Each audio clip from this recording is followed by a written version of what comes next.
This is my favorite quote. I've had more trouble with myself than with any other man I have ever met. How many of you can relate to that quote? In fact, this quote is so important to me that I have it taped above my computer screen on my wall so that I see it every day. What makes it that important to me? Because I need a constant reminder of how much trouble I have with myself if I'm not aware of who I am and how I'm going to act throughout the day. Let me give you an example of the trouble I can be in if I don't pay attention to those things. I want to take you to a courtroom in the city of Chicago, November 19th, 1995. I'm standing in front of a federal court judge who's getting ready to sentence me to 7 years in prison. Lots of trouble that I caused myself. And we're going to come back to that courtroom in a few minutes.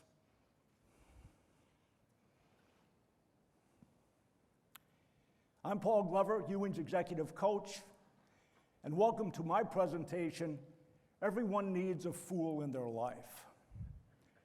Now, the title of this presentation demands some explanation. And let me tell you why it's titled the way it is. What is a fool? Well, the concept of the fool is actually from the mid-ages, because kings were appointed, selected by divine right. This means that God had selected the king. And because God was infallible, anyone who questioned a decision made by the king committed the crime of heresy. And heresy was penalized by death. But while everyone knew that God was infallible, everyone also knew that the king was not. He was a human being who made mistakes. The conundrum was how to tell the king he was making a mistake and not get your head cut off. The solution to this problem was the fool. Now, when we see a picture of the fool, we think the fool was an entertainer, someone who sat at the foot of the king's throne and periodically got up, did a little dance, sang a little song, told a joke to make the king laugh. That was not the role of the fool. Because the fool acting the way he did, dressed like that, was seen as crazy, he escaped the rules that would have had him executed for telling the truth. Crazy people were not responsible for what they said. If they weren't responsible, he could not be held accountable. Therefore, the fool was able to tell the king the truth about the decisions they were making. So the fool actually was a trusted advisor. And that role of the fool counterbalanced the king's divine right for 1,500 years. And I believe that we need fools in our lives today as much as the kings needed fools in their lives, to help us when we are making bad decisions, to recognize and give us the gift of truth when we're engaged in bad behavior.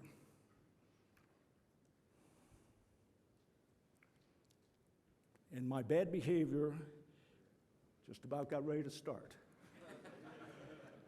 My modern day definition of a fool that we need in our lives is a person you can trust who cares enough about you to tell you the truth about you. Think about that. Think about how important it is to have someone in our lives who will perform that act of giving us the gift of truth about us.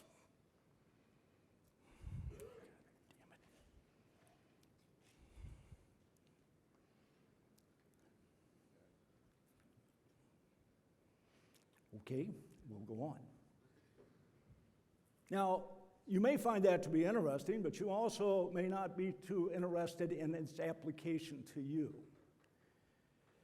So let me tell you that my personal experience is going to support what I believe you should be looking for, and that's a fool in your life.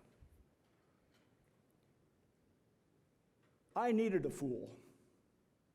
I needed someone who was going to tell me the truth about the bad behavior, the bad decisions, my poor choice of friends and associates that took me to that courtroom. But prior to January 19th, 1995, I would have said, I don't need a fool. I'm absolutely in control of myself and my behavior. I'm choosing to do what I want to do because I'm the smartest guy in the room. On that day, January 19th, I woke up as a successful trial attorney in the city of Chicago. I practiced criminal, employment, and labor law. When I went to bed 12 hours later, I'd been indicted by a federal court jury on 33 counts of taking bribes, kickbacks, and tampering with government witnesses. 10 months later, 2 trials later, I was standing in front of that federal court judge I opened with, who did sentence me to 7 years in prison because I had been found guilty by a jury of the crimes that I'd been charged with. And by the way, I was guilty. I make no bones about it. I served that time, and through the serving of that time, discovered something about me, that I needed a fool in my life, that I was not capable, because of my blind spots, of being able to make the decisions correctly. And I believe that everyone in this room, even though you don't make the same level of bad decisions that I did that's going to put you in prison, or at least I hope you don't, still needs a fool in your life. Because everyone has blind spots. And those blind spots are called that because we cannot see them. Examples of blind spots are ego, a need to belong, a need for approval, a lack of empathy. And with every blind spot comes a trigger. The trigger is the behavior, even a word, that will activate your blind spot. And that blind spot recognizes a need that needs to be fulfilled. One of my biggest blind spots was I needed to belong. I wanted to be part of a group. And because of my law practice, as well as my personality, and for those who don't know, I'm an adrenaline junkie. I practice trial law because of the buzz. And when I wasn't trying a case, I still wanted the buzz. I was addicted. And because of my client base, I started associating with bad people. Really bad people. I was a bad guy wannabe. To belong to that group required that I do certain things, behave in a certain way. And obviously, when you're hanging around with bad guys, what they want you to do are bad things. And I committed those crimes, those bad things, because I wanted to belong. I needed that group. I needed their approval. That was my blind spot. And the triggers were, if you want to be a part of the group, this is what you have to do to be part of the group. So understand how it goes. We have a blind spot, and we have triggers. The triggers activate the blind spot, and we then try to fulfill the need that the blind spot provides for us. It may be approval.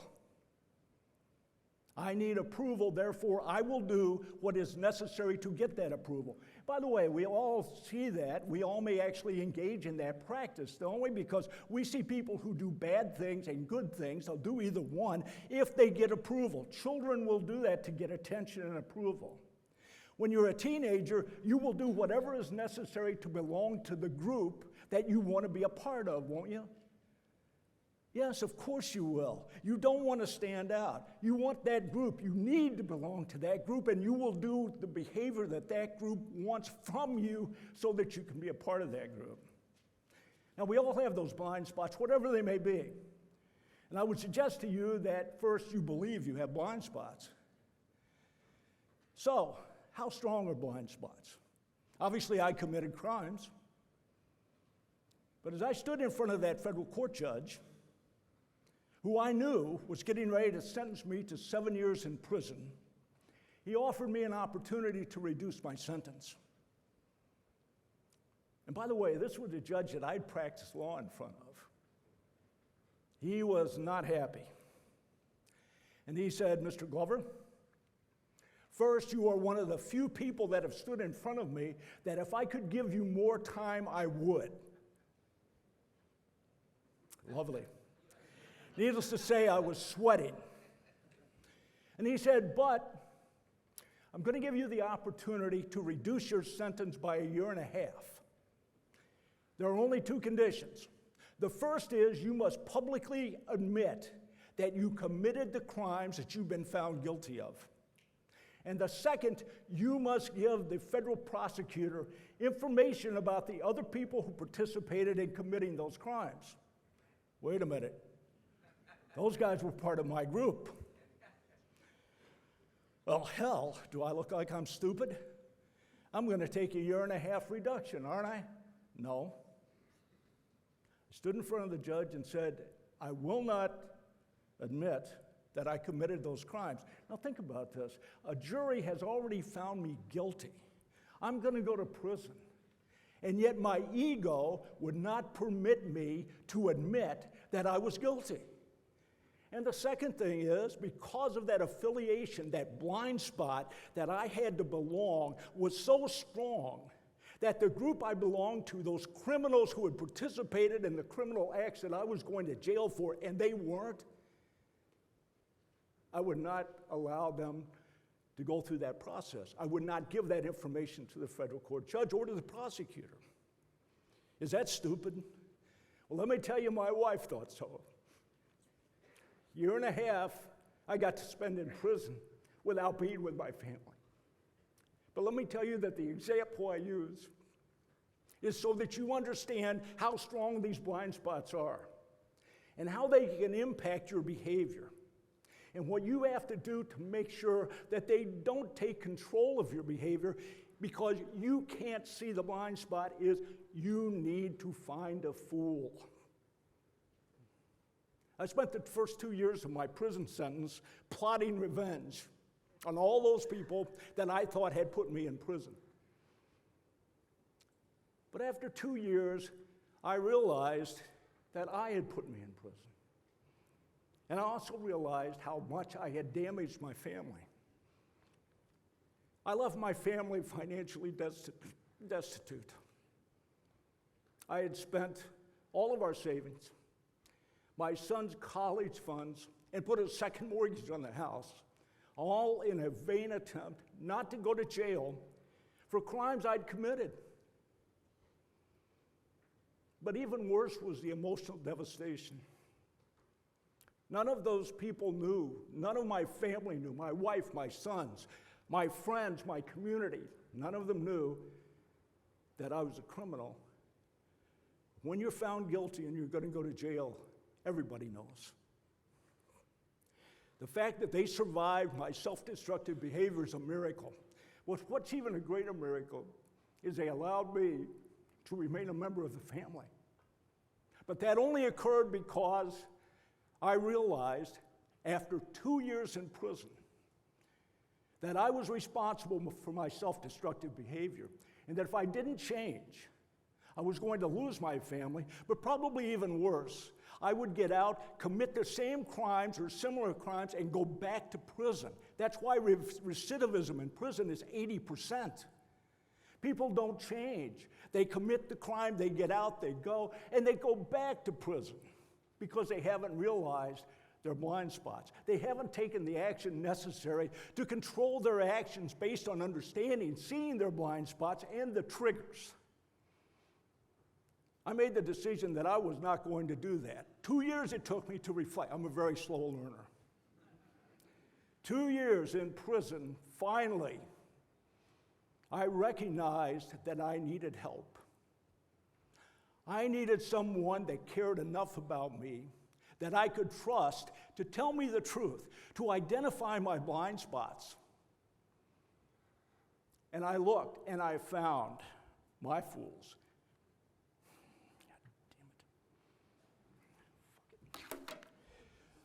So, who did I find? My wife. She's the one that suffered most because of my self-destructive behavior. Also my closest friend. And I asked him to do a hard thing. Tell me the truth about me. Give me the gift of truth. And that is a hard ask, because anyone who knows me and knows my personality understands how hard it is for me to accept criticism. And I actually had a slide taken from a Few Good Men that said, what was the famous one? I want the truth. And the answer is, you can't handle the truth. And the reality is that if you want the truth from someone, if you want to ask somebody that you value, who you know will tell you the truth, you have to want it. If you don't want it, don't ask. Because they know that normally you're going to have an adverse reaction, aren't you? Do we really want to know the truth about ourselves? Did I have a choice? No, I did not. You do.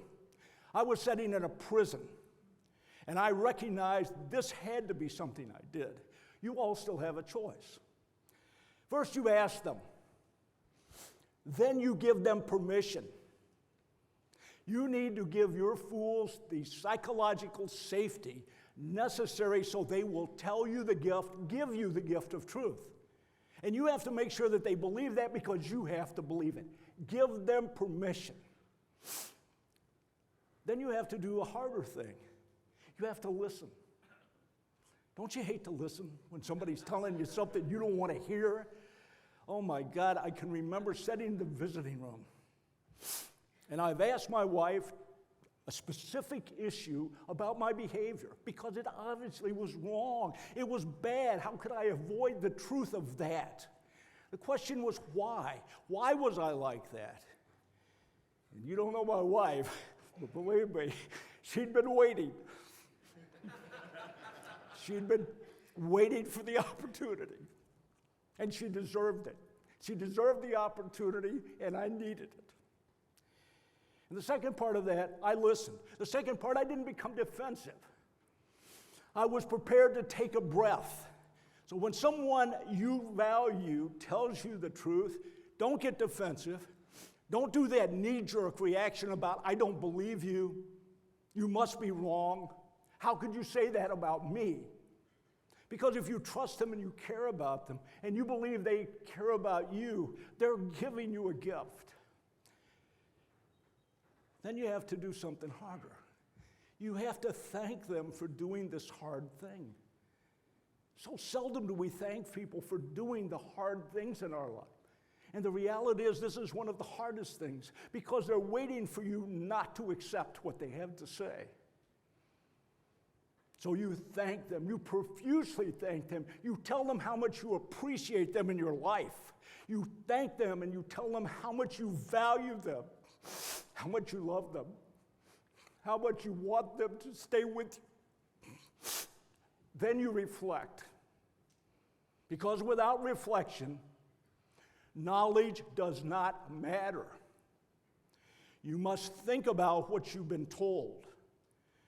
You must take the time to reflect on your behavior, connect it to the blind spots, understand your triggers. They've given you valuable information. What you do with it is up to you. The fool has provided you with what you need. And you know what this leads to? It leads to change. This is how you change. These 7 things are extraordinarily difficult, but they're extraordinarily necessary if, in fact, you are prepared to change, to get better,